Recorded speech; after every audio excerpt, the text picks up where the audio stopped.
నమస్కారం అండి. SB news 9550కి స్వాగతం సుస్వాగతం. ఏ రోజు వార్త ఆ రోజు మనకు అప్డేట్ కావాలంటే ఎస్బీ న్యూస్ 9550 ఛానల్ను మీరు సబ్స్క్రైబ్ చేసుకుంటే ప్రతిరోజు వార్త మీకు అప్డేట్గా ఉంటుంది.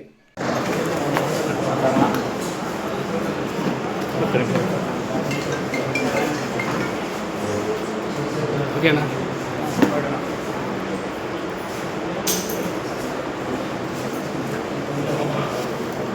అందరికీ నమస్కారాలు. ఈరోజు ఈ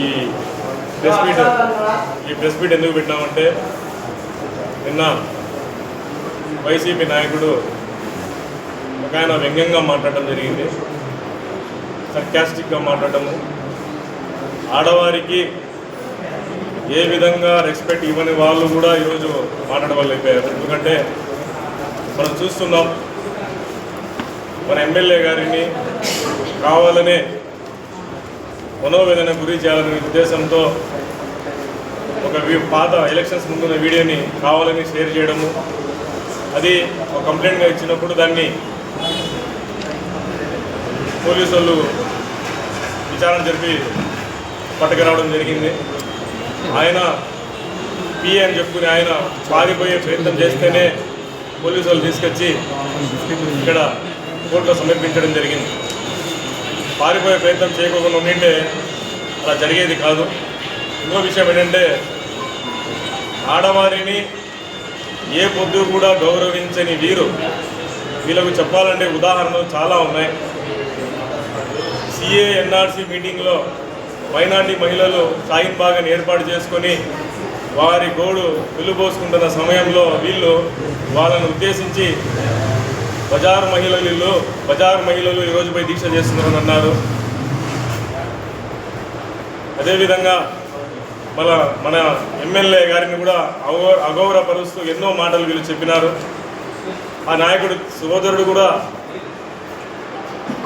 ఏం మాటలు చెప్పినారు మీ అందరికీ తెలుసు, ఎంత మనోవేదన గురి చేసినారో తెలుసు. వాళ్ళను కాపాడుకునే దానికి, అంటే మా ప్రోటోకాల్ మేము కాపాడుకునే దానికి ఏదైనా చేస్తామని చెప్పిన సందర్భాల్లో కూడా మీకు తెలుసు. కనీసం ఆ పార్టీలో, వైసీపీ పార్టీలో కనీసం ఆడవారికి ఏ విధమైన కూడా గౌరవం ఇవ్వరు, ఇచ్చింది దాఖలాలు లేవు. ప్రస్తుతము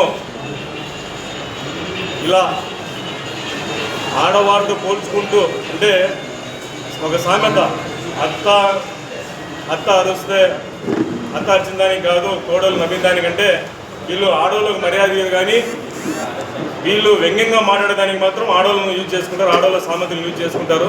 వీళ్ళను వ్యంగ్యంగా మాట్లాడడానికి ఆడవాళ్ళు దొరుకుతారు. మన నారా లోకేష్ గారు ఒక మాట చెప్పారు, ఏమని,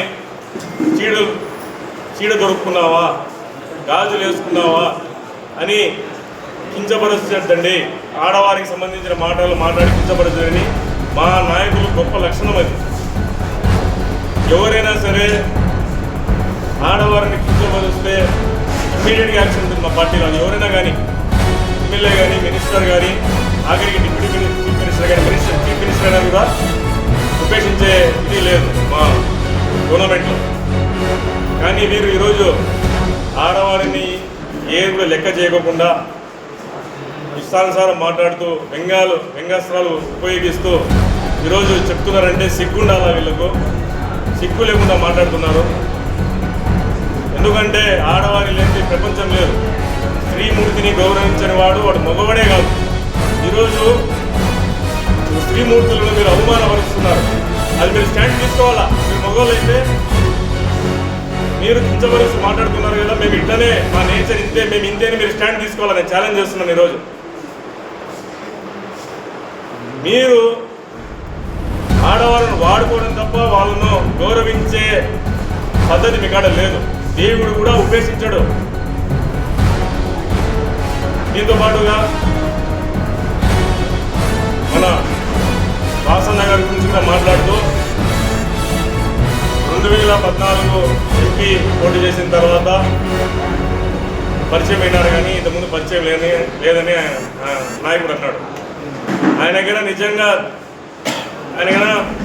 చదువుకుని ఉండింటే, కడపలో తిరిగింటే ఆయనకు వాస్తవాలు తెలిసేటివి. ఎందుకంటే వాసన్న గారు పుట్టి పెరిగిందంతా కడప. ఆయన చదువుకునేది కూడా నిర్మలా స్కూలే. ఈ కడప ఇప్పుడు చక్కెర నాయకుడు 2014 పరిచయం ఆయన కూడా ఈయన జూనియరే. అన్నగారు ఇక్కడే స్కూలింగ్ జరిగింది, ఇక్కడే గవర్నమెంట్ కాలేజీలో చదవడం జరిగింది, డిగ్రీ జూనియర్ కాలేజీలో చదవడం జరిగింది. విద్యాభ్యాసం మ్యాక్సిమము కడపలోనే జరిగింది. ఇది అందరికీ తెలుసు. నా వాసన్న గారి కుటుంబం కూడా రాజకీయ కుటుంబము. కడప జిల్లాలో ఎంత రాజకీయం చేస్తారో కడప ప్రజలందరికీ తెలుసు. ఇవన్నీ తెలిసి కూడా ఏం తెలియదు కూడా అంటే మనుషులను మొక్కపెట్టిగా మాట్లాడుతున్నారు. నేను నిజంగా అనుకుంటున్నాను, ఇంత కూడా ఇన్ఫర్మేషన్ లేకుండా ఎట్ట నాయకులు అయినారో, ఎట్ట మీటింగులు ఇస్తున్నారు, ప్రెస్ మీట్ ఎట్ట కండక్ట్ చేస్తున్నారు నాకైతే అర్థం కావడంలే. మినిమం బేసిక్ నాలెడ్జ్ చేయకోకుండా ఒక వ్యక్తిని మేము ఏదో చెప్తున్నామంటే ఇన్ఫర్మేషన్ లేకోకుండా ఎలా మాట్లాడుతున్నారో నాకైతే అర్థం కావడంలే. ఈసారి మాట్లాడేటప్పుడు పూర్తి ఇన్ఫర్మేషన్ తీసుకోవాలని నేను కోరుకుంటున్నా. ఒకవేళ మీకు ఇన్ఫర్మేషన్ లేకుండా మాకు ఫోన్లు చేయండి, మేము చెప్తాం మా నాయకుడి గురించి, మా నాయకుడి చరిత్ర కానీ వాళ్ళ గొప్ప చరిత్ర ఏముంది వాళ్ళ ప్రజల గురించి మేము చెప్తాం. అది కానీ విని మీరు మాట్లాడచ్చు. తర్వాత విషయం తీసుకుంటే రవీంద్రనగర్ బ్రిడ్జిల గురించి మాట్లాడతారు. రవీంద్రనగర్ బ్రిడ్జిలు వీళ్ళ గవర్నమెంట్లో శాంక్షన్ అయినాయంట. కాంట్రాక్టర్ తల్లికి ఆరోగ్యం బాగాలేదంట, అందుకు వేయలేదంట. ఈ కుంటి సాకులు చెప్తారు అన్నమాట. కుంటి సాకులు రవీంద్రనగర్ బ్రిడ్జి పక్కన పెట్టండి, ఏ పల్లీలు పూర్తిగా చేశారు, అన్ని మధ్యలో ఆపిందే. ప్రజలకు తెలీదా? 14th ఫైనాన్స్లో ఎవరు కమిషన్లు తీసుకున్నారు 8% తెలీదా? మనసు మీద మనసులు చేసుకుని చెప్పండి. ప్రెసెంట్ ఉన్న కార్పొరేటర్స్ ఎవరైతే చెల్లించుకున్నారో తెలీదా? చిన్న అమౌంట్ తక్కువ ఉన్నా కూడా అడిగినారు, ఇంత అమౌంట్ తక్కువ ఉంది పంపి అనేసి. ఎవరు కమిషన్లు తెలీదా? మీ కార్పొరేటర్ అడుగు తెలుస్తుంది ఎంత పర్సెంటేజ్ తీసుకున్నారు, 14th ఫైనాన్స్ ఎంత లూటీ చేసినారు అనేది మీ కార్పొరేటర్ అడిగిన తెలుస్తుంది. ఇవన్నీ పక్కన పెట్టేసి ఏం మాట్లాడలేదు, సైలెంట్గా ఉండాలనేసి బురద చల్లే కార్యక్రమాలు చేస్తూ ఇలా ప్రజలను మొబ్బపెట్టే విధానం మార్చుకోవాలా.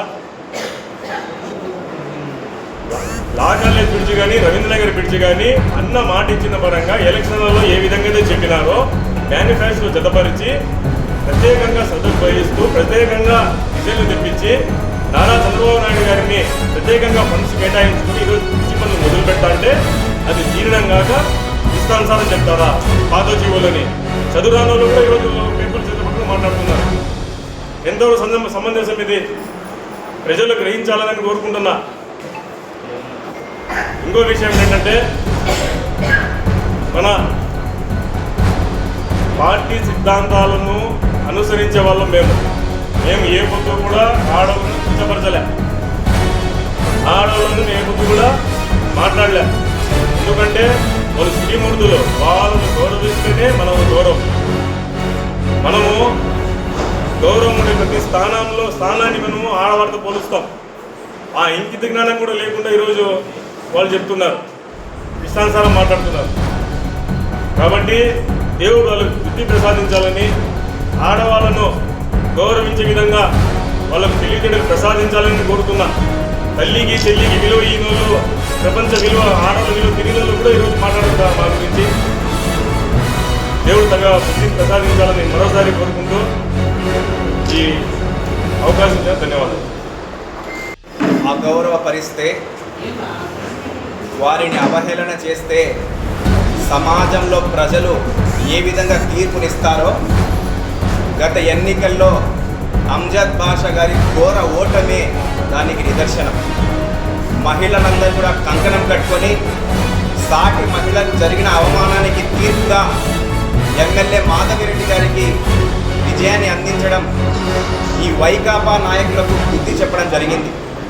అయినా కూడా బుద్ధి రాకుండా, పశ్చాత్తాపం చెందకుండా అదే తీరును, అదే ధోరణిను అవలంబిస్తూ మహిళలను కించపరుస్తూ అవహేళన చేయడం వీళ్ళ మహిళలకుండే అగౌరవ స్థితికి పరాకాష్ట కాదా అని చెప్పి వాళ్ళు అడుగుతున్నారు. మన ఎమ్మెల్యే మాధవిరెడ్డి గారి పైన పరుష పదజాలంతో సభ్య సమాజం తలదించుకునే విధంగా అసభ్యకరమైన పదజాలం వాడుతూ ఆ వీడియోను ఇదే వైఎస్ఆర్ కాంగ్రెస్ పార్టీకి సంబంధించిన నాయకుల యొక్క పిఏలు వైరల్ చేయడం, షేర్ చేయడం, పచ్చిగా పట్టుబట్టడం ప్రతి ఒక్కరికి మనకు తెలిసిందే. ఈ మహానుభావులు అంజద్ బాషా గారు నిన్న ప్రెస్ విందుకు వచ్చి తన పిఏ గారు ఏదో ఘనకార్యం చేసినట్టు భుజానకేసుకొని ప్రోత్సహిస్తూ మాట్లాడడం సిగ్గుచేటు అని చెప్పి ఈ సందర్భంగా తెలియపరుస్తున్నాను. మహిళలను అగౌరవపరచడం ఈ వైకాపా నాయకులకు ఆనవాయితీగా మారడం శోచనీయమని చెప్పి ఈ సందర్భంగా తెలియపరుస్తున్నాను. మనం ఒకసారి చూసుకుంటే ఈ పిఏ గారి మీద మన జిల్లా అధ్యక్షులు వారు శ్రీనివాసరెడ్డి గారు వెళ్ళి ఫిర్యాదు చేయడం జరిగింది. పాలిట్ బ్యూరో సభ్యులు అధ్యక్షులు శ్రీనివాసరెడ్డి గారు ఒక్క కనుసైగతోనే ఇలాంటి దుష్ట శక్తులు భస్మం అయిపోతాయి.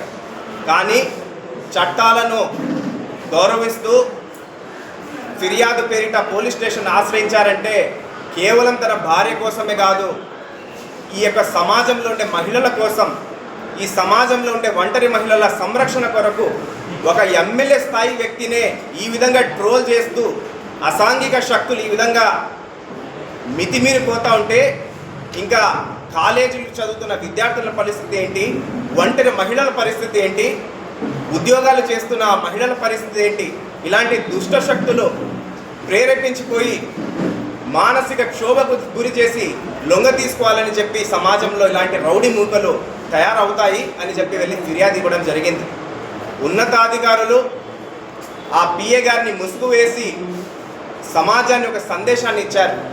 మహిళల పట్ల ఎవరైనా అగౌరవపరుస్తూ అవహేళన చేస్తే ఇలాంటి దురాగతి పడుతుందని చెప్పి ఇలాంటి రౌడీ మూకలకు హెచ్చరించే విధంగా పోలీసు ఉన్నతాధికారులు చర్యలు తీసుకోవడం జరిగింది. దాన్ని కక్ష సాధింపు అని చెప్పి నామకరణ చేస్తున్నారు. కక్ష సాధింపులకు పెట్టిన పేరు అంజద్ బాషా కాదా అని చెప్పి వాళ్ళు అడుగుతున్నాం. దేశ చరిత్రలో లేని విధంగా సిబిఐ అధికారి మీద, విచారణకు వచ్చే పోలీస్ అధికారి మీద, ఇదే కడప రిమ్స్ పోలీస్ స్టేషన్ సాక్షిగా పోలీసులతో ఇంకొక అధికారి మీద కేసు పెట్టించిన దుష్ట చరిత్ర మీది కాదా అని చెప్పి వాళ్ళు అడుగుతున్నాం. పోలీసులకు పావులా వాడుకున్న నీచ చరిత్ర మీది కాదా అని చెప్పి వాళ్ళు అడుగుతున్నాం. కక్ష సాధింపుకు పెట్టిన పేరు అంజద్ బాషా కాదా అని చెప్పి వాళ్ళు అడుగుతున్నాం. కేవలం మీకు దావత్ భాష అన్నందుకు, కేవలం మీకు కట్టింగ్ భాష అన్నందుకు కక్ష పెట్టుకొని సంఘ సేవకులకు, సీనియర్ నాయకులకు, మత గురువుల సైతం లెక్క చేయకుండా ఇదే యాకూబ్ సాహిబ్ మసీద్ సాక్షిగా, ఇదే రఫీక్ షాలి దర్గా సాక్షిగా లేని పోలీస్ సెక్షన్లు పెట్టి వాళ్ళని రిమాండ్ పంపించిన నీచపు రాజకీయాలు చేసింది మీది కాదా అని చెప్పి వాళ్ళు అడుగుతున్నాం. ఈరోజు కడప నగరంలో పారదర్శకంగా పోలీస్ వ్యవస్థ నడుస్తుందంటే అది తెలుగుదేశం పార్టీ యొక్క సుపరిపాలన అని చెప్పి వాళ్ళని తెలియపరుస్తున్నాము. ఈరోజు మహిళలందరూ కూడా సుభిక్షంగా ఉన్నారు.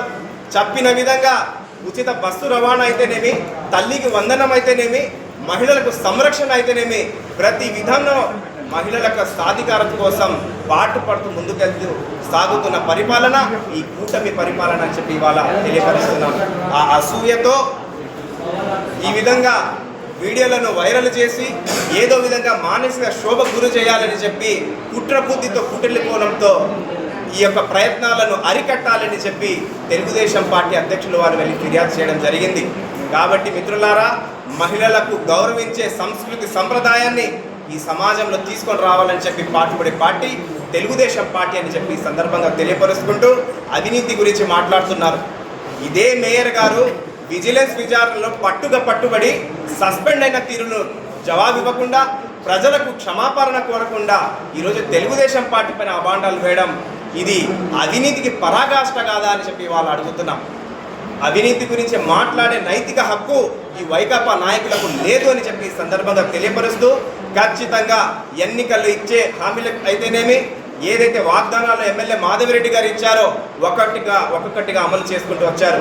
ఎప్పటికైనా ఎన్నటికైనా లా కాలేజ్ బ్రిడ్జు, షామిరియా బ్రిడ్జు ఇది మాధవిరెడ్డి గారి ఘనతే, మాధవిరెడ్డి గారి పట్టుదలకు నిదర్శనమే అని చెప్పి ఈ సందర్భంగా తెలియపరుచుకుంటూ ప్రజలు ఇలాంటి దుష్ట శక్తులకు పీకట వేళ్లతో పెకిలించాలని చెప్పి ఈరోజు పిలుపునిస్తోంది తెలుగుదేశం పార్టీ అని చెప్పి తెలియపరుచుకుంటున్నాను.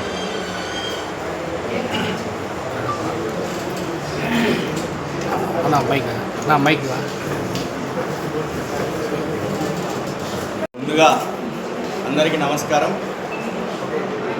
ఈరోజు ప్రెస్ మీట్ పెట్టడానికి కారణం, నిన్నటి రోజున ఒక టీవీ ఛానల్కి ఇంటర్వ్యూ ఇస్తూ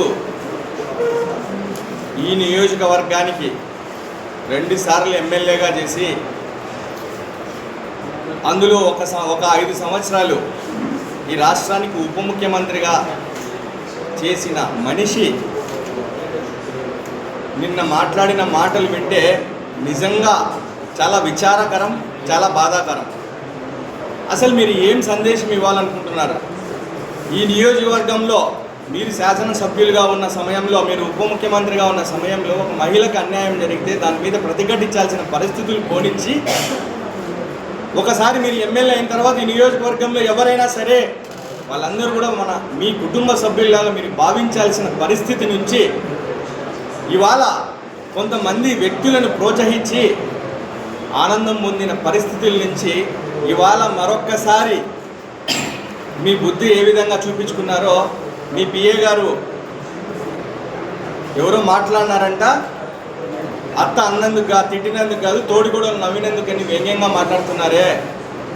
సమాజానికి మీరు ఏం చెప్పదలుచుకున్నారు? మీ పార్టీ స్టాండ్ ఇదేనా? అంటే ఈ రాష్ట్రంలో ఈ నియోజకవర్గంలో కానీ ఈ రాష్ట్రంలో కానీ మహిళల్ని ఎవరు అవమానపరిచినా మేము ఆ ఆర్టికల్స్ కానీ ఆ వీడియోలు కానీ మేము దేశం అంతా చూపిస్తాం, రాష్ట్రం అంతా చూపిస్తామని చెప్పి మీరు ఆ స్టాండ్ మీద నిలబడగలరా? అంటే మీ వైఎస్ఆర్ కాంగ్రెస్ పార్టీ స్టాండ్ ఇదే అని చెప్పి మిమ్మల్ని నేను అడుగుతా ఉన్నా.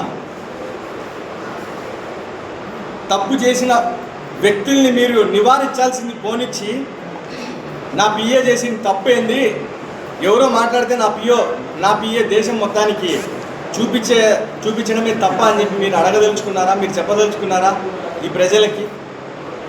ఇది ఎంతవరకు కరెక్ట్ అని చెప్పి మిమ్మల్ని మేము అడుగుతా ఉన్నాం. ఇకపోతే ఈ నియోజకవర్గంలో ఒక కొత్త సంస్కృతి వచ్చిందని చెప్పి మీరు మాట్లాడటం నిజంగా హాస్యాస్పదం. ఈ విష సంస్కృతికి నాంది పలికిన వ్యక్తులు మీరు కాదా? మీ చేతిలో అధికారం ఉంది, మీరు ఈ రాష్ట్రానికి ఉప ముఖ్యమంత్రిగా ఉన్నారు కాబట్టి మీ సోదరుడైనటువంటి వ్యక్తి ఏం మాట్లాడారో ఈ నియోజకవర్గం, ఈ రాష్ట్రం, పక్క రాష్ట్ర ప్రజలు కూడా అందరూ కూడా చూసినారు. ఒక మహిళను ఉద్దేశించి మాట్లాడిన మాటలని ఒక బాధ్యతాయుతమైన పదవిలో ఉన్న మీరు దాన్ని ఖండించాల్సింది పోనిచ్చి, ఎస్ తప్పేముంది, మేము మాట్లాడతాం, మేము ఇళ్లలో దూరుతాం, మేము కొడతాం అన్న సంస్కృతి తీసుకొచ్చింది మీరు కాదా? ఈరోజు మీరు మాట్లాడుతూ ఉన్నారు. మాట్లాడితే తెలుగుదేశం పార్టీలో ఉన్న వాళ్ళని మీరు ఎగ్జాంపుల్గా తీసుకుంటారు. దుర్గా ప్రసాద్ గారిని మేము ఏడ కనిపించినా మాట్లాడతాం, అమీర్ బాబు గారిని మేము ఏడ కనిపించినా మాట్లాడతాం. తప్పకుండా వీళ్ళు కూడా మీరు ఏడ కనిపించినా మాట్లాడినారు, మీరు ఎక్కడికి పిలిచినా వచ్చారు. అంతా ఒక ప్రశాంతమైన వాతావరణ పరిస్థితుల నుంచి ఈ రెచ్చగొట్టే వ్యాఖ్యలు, ఒక వ్యక్తుల్ని కించపరిచే వ్యాఖ్యలు, ఒక వ్యక్తిత్వ హననం చేసే వ్యాఖ్యల్ని ఫస్ట్ మొదలుపెట్టింది మీరు కాదా? ఈ నియోజకవర్గ ప్రజలందరికీ కూడా తెలుసు కదా ఏం జరిగింది గతంలో, మీరు ఏం చేసినారు, దేన్ని మీరు ప్రోత్సహించినారు. నిజంగా మీరు ఆ బాధ్యతాయుతమైన పదవిలో ఉన్నప్పుడు మీ తమ్ముడైనటువంటి వ్యక్తి ఆ విధంగా మాట్లాడినప్పుడు దాన్ని ఖండించాల్సింది పోనిచ్చి, క్షమాపణ చెప్పాల్సింది పోనిచ్చి, దాన్ని సమర్థించుకొని మీరు ఈ నియోజకవర్గంలో తిరిగిన పరిస్థితులన్నీ కూడా ఈ నియోజకవర్గ ప్రజలందరికీ తెలుసు. మాట్లాడితే ఏదో పెద్ద బాధపడిపోతారు వైఎస్ఆర్ కాంగ్రెస్ పార్టీ వాళ్ళందరూ తెలుగుదేశం పార్టీలో ఉన్న సీనియర్ల గురించి. మీకెందుకు స్వామి అంత బాధ? ఇది మా పార్టీ, మా పార్టీలో సమస్యలు అవసరమైతే వాళ్ళని బుజ్జగించుకుంటారు. ఒకవేళ నిజంగా ఎక్కడైనా లోపం జరుగుతుందంటే సరిదిద్దుకుంటారు. అది మాకు సంబంధించినది. లేదంటే మీరు కూడా ఇక్కడికి వచ్చి రండి, అందరూ కలిసి ఉందాం మా పార్టీలోకి వస్తే. ఎంతవరకు కరెక్ట్ ఇవన్నీ కూడా? ధర్మం మీద అధర్మం మీద ధర్మం గెలిచిందంటారు. 41A నోటీస్ ఇవ్వాల్సిన కేసులో ఏదో బలవంతంగా హైదరాబాద్ పోయి పట్టుకొని వచ్చినారంట. గౌరవంగా వ్యక్తిత్వ హననం చేస్తున్న మీ పిఏ మీద ఒక కంప్లైంట్ ఇచ్చినప్పుడు పోలీస్ డిపార్ట్మెంట్ వాళ్ళకి కాల్ చేసి నోటీస్ తీసుకుపోమన్నప్పుడు వాళ్ళు వచ్చి నోటీస్ తీసుకుపోయింటే అక్కడితో ఆగిపోయేది కదా. మీరు పోలీస్ డిపార్ట్మెంట్ కళ్ళు కప్పి మీరు ఎప్పుడైతే ఈ నియోజకవర్గంలో ఈ కడపలో లేకుండా బయటికి వెళ్ళినారో మిమ్మల్ని తీసుకురావాల్సిన పరిస్థితి వచ్చింది తప్ప ప్రజల్ని ఫుల్గా కన్ఫ్యూజ్ చేసే పరిస్థితులు ఎందుకు మీరు క్రియేట్ చేస్తున్నారని చెప్పి మిమ్మల్ని అడుగుతూ ఉన్నాం. అభివృద్ధి మీదికి వస్తారు. అభివృద్ధి మేమే చేసినాం. గతంలో కూడా 2014 నుంచి 19లో తెలుగుదేశం పార్టీ అధికారంలో ఉన్నింది. దాని తర్వాత కాలంలో వైఎస్ఆర్ కాంగ్రెస్ పార్టీ అధికారంలోకి రావడం జరిగింది. వైఎస్ఆర్ కాంగ్రెస్ పార్టీ అధికారంలోకి రాగానే అంతకు మునుపు ఏవైతే 2014 నుంచి 19లో ఉన్న తెలుగుదేశం పార్టీ హయాంలో ఏవైతే వర్కులన్నీ పెట్టారో ఆ రోజు జగన్మోహన్ రెడ్డి గారు ముఖ్యమంత్రి అయిన తర్వాత ఒక పాలసీ మ్యాటర్ కింద తీసుకొని అవన్నీ కూడా ఏవైతే వర్కులు గ్రౌండ్ అవ్వలేదో అవన్నీ కూడా క్యాన్సిల్ చేసిన పరిస్థితులు మనం అందరం కూడా చూసినాం. క్యాన్సిల్ చేసిన తర్వాత మీరు అవే వర్కులు ఎక్కడైనా శాంక్షన్ చేయించినట్టు మీ దగ్గర జీవోలు ఉన్నాయా అని చెప్పి మేము అడుగుతా ఉన్నాం. ఈరోజు కూడా 2019లో జగన్మోహన్ రెడ్డి గారు అధికారం చేపట్టిన తర్వాత రోజుల్లో ఏవైతే మీరు జీవోలు హడావిడిగా ఎలక్షన్ల ముందు తెచ్చారో అవన్నీ కూడా గవర్నమెంట్ పాలసీ ప్రకారం క్యాన్సిల్ అయిపోతే అందులో భాగంగా ఏదైతే ఎలక్షన్లకు మాట ఇచ్చారో ఆ మాటకు కట్టుబడి ఏవైతే జీవోలు ఉన్నాయో అవన్నింటినీ కూడా యథాస్థితిలో తీసుకొచ్చి పనులు కొనసాగించే పరిస్థితిని ఇవాళ మీరు చూస్తూ ఉన్నారు. తప్పకుండా ఈ రాష్ట్రంలో ఈ నియోజకవర్గంలో శ్రీనివాస్ రెడ్డి గారు కానీ మాధవి రెడ్డి గారు కానీ ఇక్కడ ఉన్న కాంట్రాక్టర్లందరినీ గౌరవంగా పిలుచుకొని ఏవైతే మీరు పనులు ఉన్నాయో గతంలో మీరు ఎన్ని ఇబ్బందులు పడినా బిల్లులు రాక రకరకాల ఇబ్బందులు మీరు ఎదుర్కొన్నా కూడా ఈరోజు మేము మీకు తోడుగా ఉంటాం, మీరు పనులు ఫాస్ట్గా చేయండి, ఈ నియోజకవర్గంలో మనం వచ్చిన తర్వాత డెవలప్మెంట్ జరగాలన్న ఒక గొప్ప సంకల్పంతో ముందుకు పోయే పరిస్థితుల్లో మీరు ఇవాళ ఏదో మీరు కూర్చొని ఆఫీస్లో కూర్చొని బురద ఇస్తే బురద అయిపోతుందంటే ప్రజలందరికీ కూడా వాస్తవాలన్నీ తెలుసు అని చెప్పి మీకు తెలియజేస్తూ ఉన్నా. ఇకపోతే మీరు మాట్లాడతారు ఇది ప్రజా విజయం కాదు ఈవీఎం విజయం అని చెప్పి. నాకు అంత పెద్ద నాలెడ్జ్ లేదు, నాకున్న కొద్దిపాటి నాలెడ్జ్తో నేను ఒక 2 విషయాలు మాట్లాడాలనుకుంటున్నా. మీడియా ముఖ్యంగా ఎలక్షన్ పోలింగ్ జరిగే రోజు ప్రతి పార్టీకి సంబంధించిన వ్యక్తులు పోలింగ్ ఏజెంట్లుగా అక్కడికి వెళ్ళడం జరుగుతుంది. వెళ్ళిన తర్వాత ఏవైతే ఆ పోలింగ్ బూత్లో ఆ ఏజెంట్కి ఓట్లు పూర్తిగా ఏదైతే ఓటింగ్ ముగిసిన తర్వాత అక్కడ ఉన్న పోలింగ్ ఆఫీసర్ మనకి 17C అని ఒక ఫామ్ ఇవ్వడం జరుగుతుంది. ఆ ఫామ్లో మహిళల ఓట్లు ఎన్ని పోలైనాయి, పురుషుల ఓట్లు ఎన్ని పోయినాయి, టోటల్ ఎన్ని ఓట్లు పోలైనాయి అనే విషయాన్ని మనకు ఆ రోజు ఒక 17C ఫామ్ ఇవ్వడం జరుగుతుంది ప్రతి ఏజెంట్కి. మనం తర్వాత కౌంటింగ్ రూమ్ హాల్లోకి వెళ్ళినప్పుడు ఏవైతే మనం ఆ పోలింగ్ బూత్కి సంబంధించిన ఏజెంట్ ఎవరైతే ఆ 17C ఫామ్ తీసుకొచ్చి ఇచ్చారో ఆ ఫామ్ను తీసుకొని మనం ఆ హాల్లోకి వెళ్ళడం జరుగుతుంది. వెళ్ళిన తర్వాత వీళ్ళకున్న ఏదైతే ఈవీఎం మిషన్కి సంబంధించిన బ్యాలెట్ నమూనాకి సంబంధించిన ఆ బ్యాలెట్ యూనిట్ నెంబర్లు ఉన్నాయో అవన్నీ కూడా ఈ 17C ఫామ్లో కదా రాసిస్తారు. అవన్నీ రాసిచ్చిన తర్వాత అవన్నీ ఓకే అని మన ఏజెంట్లు ఎవరైతే పోతారో కూర్చున్న తర్వాతే కదా అక్కడ ఓట్లు లెక్కింపు జరిగింది. లెక్కింపు జరిగినప్పుడు ప్రతి ఏదైతే ఈవీఎం మిషన్ ఆన్ చేస్తారో మన దగ్గర 17C ఫామ్లో ఏదైతే ఉందో అవన్నీ 2 టాలీ అయితేనే కదా నెక్స్ట్ ఈవీఎం మిషన్కి వెళ్తాము. ఇవన్నీ తెలిసినా కూడా ప్రజలు ఏదైతే తీర్పు ఇచ్చినాడో ప్రజల తీర్పుని అవమానించే విధంగా మేము ఇక్కడ కూర్చొని ఏమైనా మాట్లాడతామంటే ఇవన్నీ కూడా ప్రజలందరికీ కూడా తెలిసిన విషయాన్ని మీరు గమనించాలని చెప్పి మీకు తెలియజేసుకుంటున్నాను. మీరు ఒకటే చెప్పండి, ఏదైనా సరే మా వైఎస్ఆర్ కాంగ్రెస్ పార్టీ స్టాండ్ ఒకటే, మేము మహిళలను ఎవరి అవమానపరిచినా దేశం మొత్తం మేము చూపిస్తాము, మేము చేస్తామని చెప్పి మీ స్టాండ్ ఇదే అని చెప్పి మీరు నిలబడుకుంటే తప్పకుండా రాబోయే రోజుల్లో మళ్ళీ ఎలక్షన్లు రావడం జరుగుతుంది. ఎలక్షన్లలో వైఎస్ఆర్ కాంగ్రెస్ పార్టీకి ప్రజలు తగిన రీతిలో బుద్ధి చెప్తారని చెప్పి తెలియజేసుకుంటూ సెలవు తీసుకున్నాను. ఇంకో చిన్న పైకి వైసీపీ ప్రభుత్వము ఆడవారికి ఏ రెస్పెక్ట్ ఇస్తుంది, టీడీపీ ప్రభుత్వం నుండి వాసన్న గారు కానీ మన ఎమ్మెల్యే మేడం గారు కానీ ఏ విలువ ఇస్తారో మీకు చిన్న ఉదాహరణ చెప్తాను. ప్రస్తుతం మన ఎమ్మెల్యే గారిని కించపరుస్తూ గతంలో మాట్లాడిన వీడియోని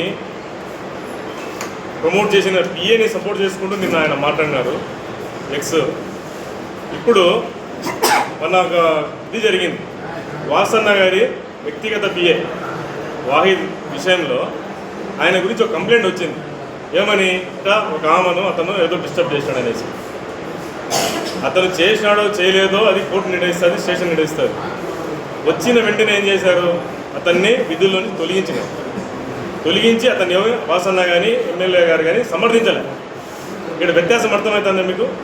ఇద్దరు కూడా వ్యక్తిగత కార్యదర్శులే, కానీ వాళ్ళు చేస్తే సమర్థించినారు, తప్పు చేస్తే. ఇక్కడ తప్పు జరిగిందని కంప్లైంట్ వస్తేనే విధులను తొలగించినారు. మీరు అర్థం చేసుకుని ప్రజలను ఒకటే కోరుకుంటున్నాను, ప్రజలు అర్థం చేసుకున్నారు ఆడవారిని గౌరవించే వాళ్ళు ఎవరు? నేను అదే అడుగుతున్నా అందరినీ, ఎవరు గౌరవిస్తున్నారు? ఒక ఉదాహరణ చెప్పినాను కదా, ఇంకా మీరు నిర్ణయించుకోండి. ముఖ్యంగా ఈ ప్రెస్ మీట్ పెట్టడం ఉద్దేశం ఏంటంటే, ఇప్పుడు అన్నవాళ్ళు చెప్పినట్లు అంజద్ బాషా గారు ఆడవారి పట్ల వ్యంగ్యంగా అసభ్యకరంగా మనం విన్నాం. సోషల్ మీడియాలో సోషల్ మీడియాలో వాళ్ళు ప్రచురించిన మాటలకు కేసు పెడతారా? 41 సెక్షనే అన్నారు. ముఖ్యంగా మొట్టమొదటిగా సోషల్ మీడియాలో మాటలు మాట్లాడుతున్నది ఎవరండి? ఎలక్షన్లకు ముందు ఎమ్మెల్యే మాధవిరెడ్డి గారిని తన తమ్ముడైన కాజా ఇంటికి వచ్చి, అహ్మద్ బాష్ ఇంటికి వచ్చి బెడ్రూమ్లోకి వస్తామని ఎట్లెంత మాటలు మాట్లాడారు. అప్పుడు ఎందుకు ట్రోల్ చేయలేకపోయినారు? అప్పుడు ఇది కరెక్టా, ఆడవారి పట్ల మాట్లాడచ్చా అనేసి ఎవరు ఏమనలేదు. ఈరోజు తెలుగుదేశం పార్టీలో ఉన్న వాళ్ళకి ఏదో చిన్న సమస్య కార్యకర్తల్లో వచ్చింది అనేసి దాన్ని పెద్దగా చేసుకుంటూ ఒకదాని ఒకటి పెట్టి మహిళలని కూర్చోబెట్టుకొని వల్గర్ లాంగ్వేజ్ అంతా కూడా మాట్లాడిస్తూ దాన్ని సోషల్ మీడియాలో ప్రచురించడం ఇది కరెక్టేనా? అతను కూడా ఒక డిప్యూటీ సీఎంగా ఉండి ఇలాంటి చెయ్యొచ్చా అనేసి న్యాయం చెప్పాల్సింది పోయి అతనికి సహకరించడం ఇది ఎంతవరకు కరెక్ట్ అనేసి మేము అడుగుతున్నాము. ఇవన్నీ పక్కన పెట్టేస్తే వైసీపీ కావచ్చు, టీడీపీ కావచ్చు, మహిళలని వ్యంగ్యంగా మాట్లాడి ఎవరైనా కూడా సరే, ఎంతటి గవర్నమెంట్ అర్హుడైనా కూడా మహిళలను అసభ్యకరంగా మాట్లాడితే ఎంతవరకైనా మహిళలు పోతారనేది తెలుసుకోవాలని నేను కోరుకుంటున్నాను.